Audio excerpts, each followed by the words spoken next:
Schools teach reading, writing, and arithmetic. But what about money?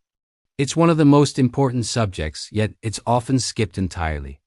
That's why so many smart, well-educated people still struggle with their finances as adults. Today, I'm going to share the money lessons schools don't teach you, and exactly how you can teach them to your kids at home.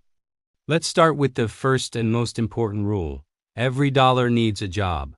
Kids need to learn right away that money isn't just for spending. It has four main jobs: giving, saving, investing, and spending. Mastering this simple concept is the foundation of financial health. So how do you teach this? The easiest way is the 4-jar system.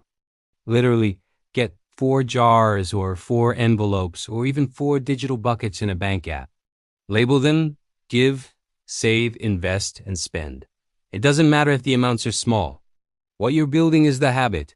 Let's make this real with an allowance. Say a child gets $10 a week. You can have them put $1 in the give jar, $2 in the save jar, $2 in the invest jar, and the remaining $5 goes into the spend jar. You can adjust these numbers to fit your family's values, of course. The goal is creating the automatic habit of allocating money. The second lesson is teaching the difference between needs and wants. A need is something essential, like food, water, and shelter. A want is something extra that makes life more fun or convenient. Teach your kids to pause before they buy something and ask themselves, is this a need or is it a want? That single question is a powerful tool for building financial discipline. A great way to reinforce this is with the 24-hour rule. If it's not a true emergency, teach them to wait at least one day before making a purchase. You'd be amazed how many impulse buys simply fade away after a night's sleep. Honestly, this is a skill most adults still need to practice. The third lesson is about how money is earned. It's not just about working hard, it's about solving problems for other people. This is a huge mental shift. Teach your kids to connect creating value with earning an income.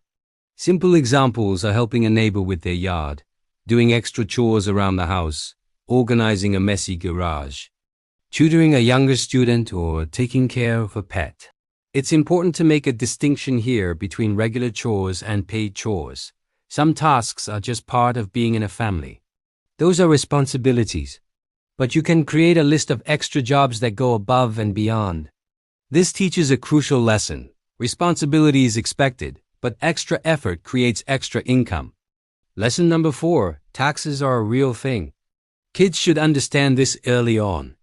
The price tag on an item isn't always the final cost you pay at the register. And when you earn money, you don't get to keep every single dollar. You don't need to give them a full accounting course, but a simple explanation prepares them for the real world. Next up, lesson 5. Debt is not free money. The simplest way to explain it is this. Debt is borrowing money from your future self. If they borrow $10 from you today, they have to pay it back later. And often, they have to pay back extra. That extra amount is called interest. Interest is a powerful force that can work against you, or for you.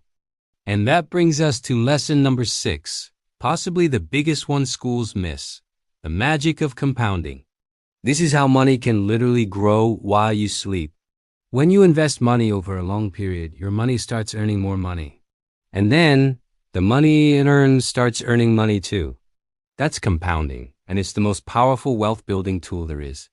You can keep the explanation simple for kids. For example, when you buy an index fund, you're buying a tiny piece of hundreds of different companies. It's like owning a small slice of the entire economy. This way, you don't have to worry about picking the one perfect stock.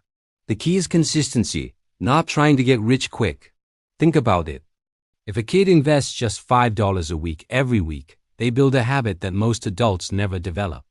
The earlier they start, the more time their money has to grow. When it comes to investing, time is more important than talent. Our 7th and final lesson is budgeting. A budget is not a punishment or a restriction. A budget is simply a plan for your money. It's telling your money where to go instead of wondering where it went. Show your kids how to make a simple plan for their allowance. Here's my income. Here's what I'm giving. Here's what I'm saving and investing. And here's what's left to spend. To make this all stick, I highly recommend a monthly family money meeting. Keep it short and sweet. 10 minutes is all you need. Just ask 3 questions. What did you earn this month? What did you save or invest? And what's one thing you want to do better with your money next month? This next part is crucial. Let your kids make small money mistakes now so they don't make huge ones later. If they blow all their spend money in the first week, don't bail them out. Let them experience the natural consequence. This is a safe way for them to learn a very valuable lesson. And remember to always connect this back to giving and gratitude. Teaching generosity builds character and helps prevent money from becoming the most important thing in their life. You can use simple tools to help, like the Clear Jar system, a kid-friendly debit card with parental controls, or even just a tracker in a Notes app. The specific tool doesn't matter as much as the consistency. So, to recap the 7 big money lessons, every dollar needs a job. Learn the difference between needs and wants. Money is earned by solving problems. Taxes are real. Debt costs you money. Compounding builds wealth. And a budget is your plan for success. If you found this helpful, I'd love for you to comment kids below. I'll share a link to a free printable money chart and a checklist for your family money meetings. Thank you so much for watching, and don't forget to like this video and subscribe for more tips.